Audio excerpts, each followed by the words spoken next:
Hi, I'm Lisa Ganora, the director of CSCH, and this is Kat Delaney, the director of our new aromatherapy course. So we call it Vitalist Aromatherapy, and we're interested in integrating Western herbalism with aromatherapy. So let's talk about how herbal materials and things like tinctures and teas are different from essential oils and how they're complementary. Well, essential oils are very highly concentrated substances. Right. Historically, they've been used throughout the world for anything from, using just as a massage, like topically to help people relax and to work on the muscles, to just smelling them aromatically and how they affect the nervous system in that way. So they can actually be really supportive to a lifestyle of wellness in the way that, if you have a really high stress job or you get really stressed out driving, you can have essential oils to smell, just to help, your nervous system to not be in that sympathetic Right, and you're state. not going to be driving down the highway like making your cup of tea necessarily. But so some of our herbs are what we call aromatic herbs, right? And those are the ones that you can actually smell the aroma of them, like lavender or chamomile or cloves. And that aromatic quality of those herbs is actually the essential oil that's in those herbs that's being, released so that you can smell it.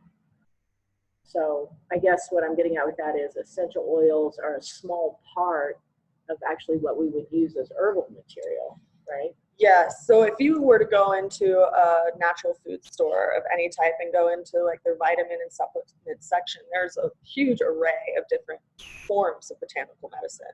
You have, very basic forms, which would just be the whole plant itself.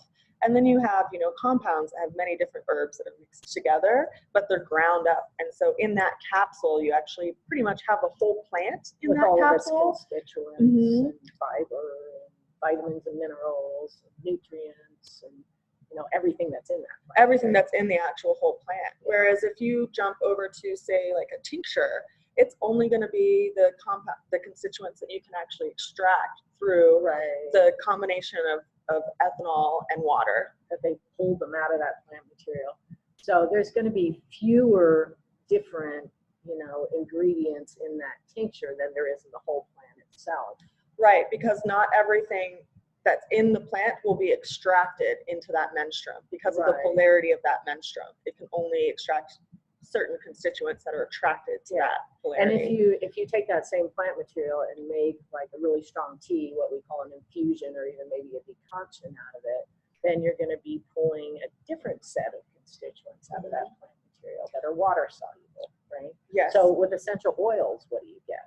Well, essential oils are highly concentrated substances. So, if you took a 30-gram amount of lavender and made a quart of tea, if, you took that same amount of plant, you would only get 5 drops of essential oil. Wow. So it's a very concentrated substance. They're made in 2 different ways. They're made through steam distillation as well as cold pressing.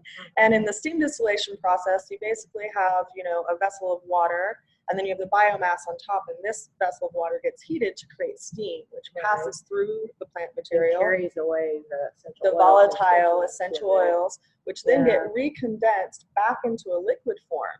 And then you have 2 substances. You have the hydrosol, which is usually more dense, and the essential oil, which is less dense. And a little tiny bit you get for because I remember watching one of those glass distillers run, and there was like a big vessel full of plant material and this tiny layer of essential oil that had come out of it. When you see something like that, it really kind of brings it home. So essential oils, my understanding is most of them are made of constituents called monoterpenes and sesquiterpenes. So they're a very specialized set of constituents that comes out of the plant, and very different than what you'll get with a tincture or with an infusion, or even with like the kind of oil, like infusing it into olive oil, making a salve or something like that. This is a whole other concentrated set of constituents that you get, right? It is, and they're all very different. If you were to compare the constituents that are in lavender essential oil to the constituents that are in oregano essential oil, they're very, very different, which is why it's important that people take caution in using them and dilute them properly. Like a little bit of oregano, you might be able to walk up into your garden and nibble on a little bit of a leaf of a fresh oregano which is pretty strong. It is pretty strong. And even to flavor your dish, you might use like a half tablespoon to a tablespoon of oregano to flavor your meal. If you were to try to make oregano tea, it wouldn't necessarily be something that you might enjoy to drink all day long. You know? I've actually tasted that. It's like, ooh, this is powerful. It's spicy and it's hot and it's not very medicine tasting.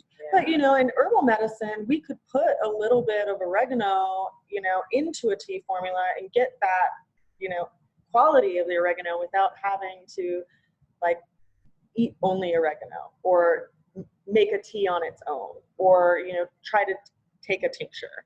And that's the beauty of botanical medicine, is that there's all these different extractions that allow us to use them when it's the time to use that extraction. Right, and they all have their appropriate use. So that's why I really like the idea of bringing herbalism and aromatherapy together, because, you know, sometimes you just need a little touch of oregano in your formula. Maybe, you know, you're making some kind of respiratory elixir or something. You just want like a little bit of that aromatic power in there. And sometimes you need much more of that, and, you know, the concentration of it. So you might use a properly diluted, you know, essential oil. But the thing that concerns me sometimes is, you know, you'll see somebody take essential oil of oregano and just like drop it into a glass of water. And knowing what I know about herbal chemistry, I'm like, that represents a massive amount of plant material, right? Like you could go out in your garden and get a huge bunch of oregano and cut it off. And that wouldn't the whole anywhere, thing, you know, which you would never do because it would be so, you know, strong tasting. So, well, and our body gives us feedback, right? Like, I mean, if we go up and hit our foot against the wall, it's going to give us a signal of pain, and maybe, you know, lessen our desire to go up and want to kick the wall, right?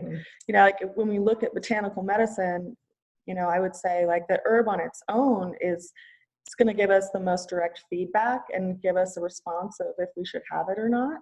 When you start getting higher concentrations, you don't have as much control in that way. Your dosing. Right, because it's so much more concentrated. And, you know, the dose is what ultimately like is the poison, right? You can overdose on anything. You can overdose on water. So that's where the caution comes in with essential oils, and why it's so important to dilute them and to use them when it's called to use them. You know, so they're not really substitutes. Like a tincture isn't a substitute for an essential oil. No.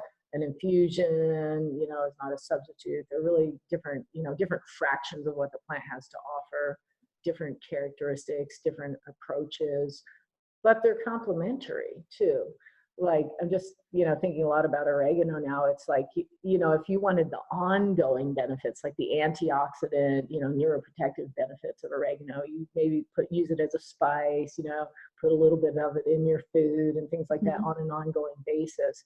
And that would provide the phytochemicals and the nutrients that are in that plant that, you know, help support good function of your nervous system, et cetera. But say you had like a respiratory infection, you really want to get that aromatic antiseptic power out of it, you know, then you might be moving towards a little more concentrated versions of the plant. Well, and you can actually get a great deal of benefit from essential oils just through inhaling them.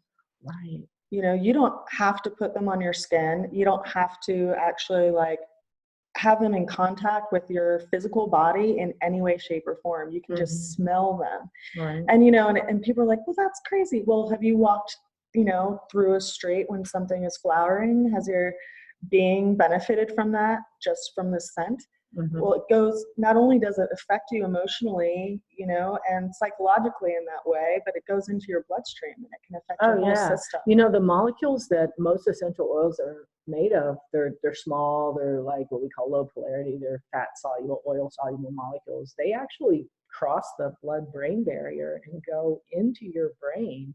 So when you smell something, you know, you like take a little bottle of, here we've got some manuka oil, and just randomly, you know, I just do that. I have basically introduced some of the molecules of this into my nervous system pretty directly. So, you know, people are like, oh, how can smelling something have a medicinal effect? Well, smelling something is like a molecular thing. And those are going, they're in my brain right now, having, you know, some kind of influence on my nervous system. So, yeah, they're really powerful in that way. And it's, you know, it's important that we know like when is the best time to use them. Like I've right.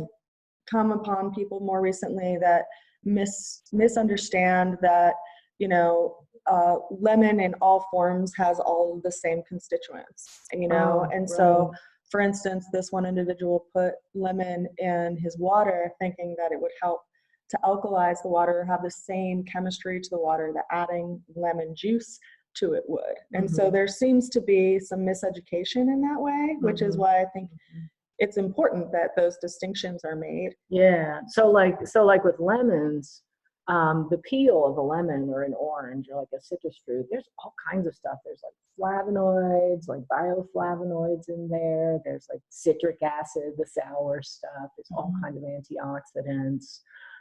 There's a lot of pectin and that like spongy white matrix.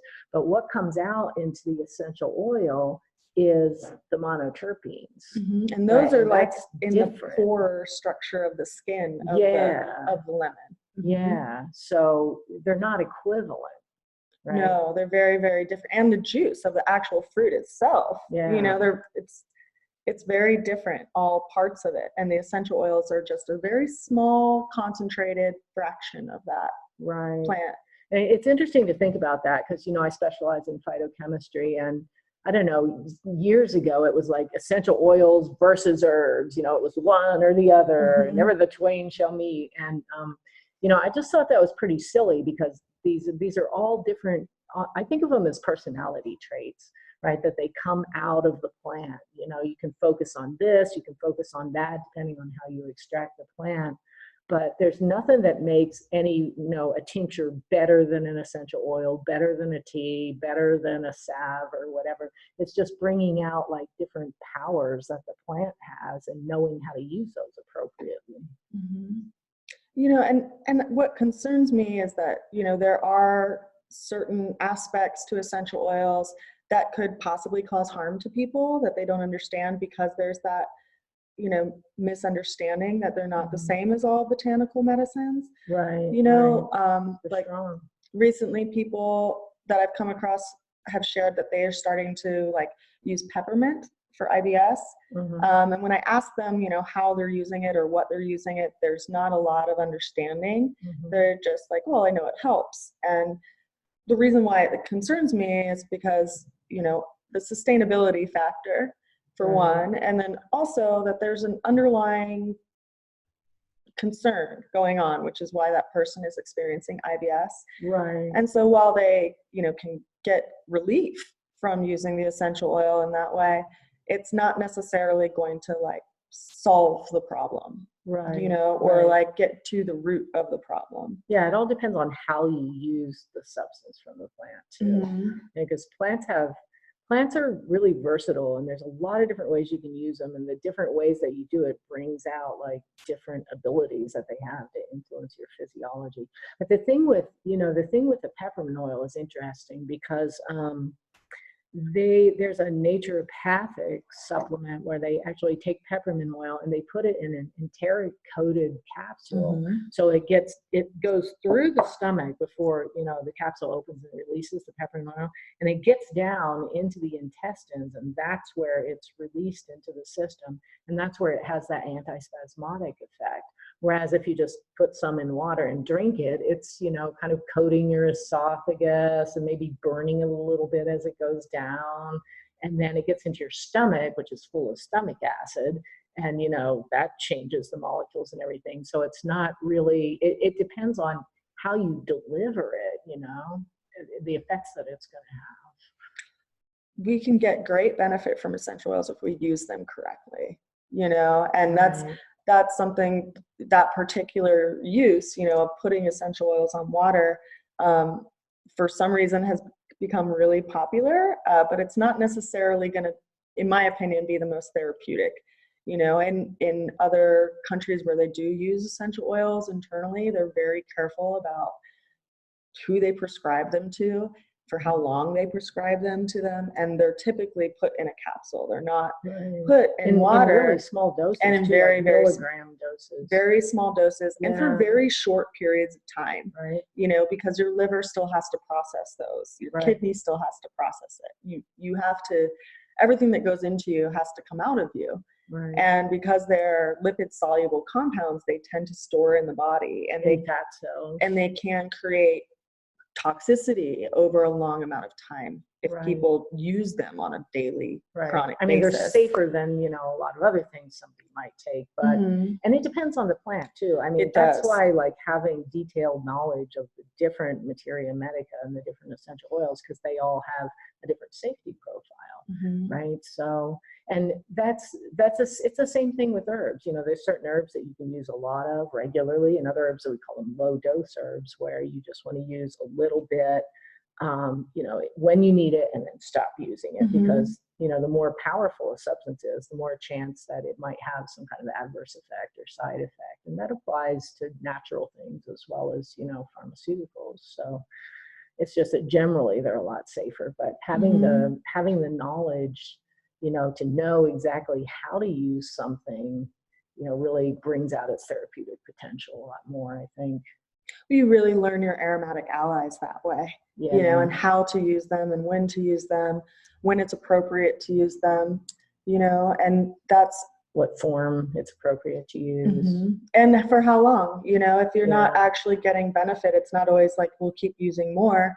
It's like, well, maybe there's another route to using it, you know, or Right. another avenue that's actually going to be more helpful in the long term. Yeah. You know, what I really appreciate about essential oils is that they can be used for all levels of our being. So not only can they help us physically, they can also help us mentally and emotionally, and some would even say spiritually, you know. And so not to say that other forms of botanicals can't do that, but they just have a very quick way of interacting with us in that way. Right.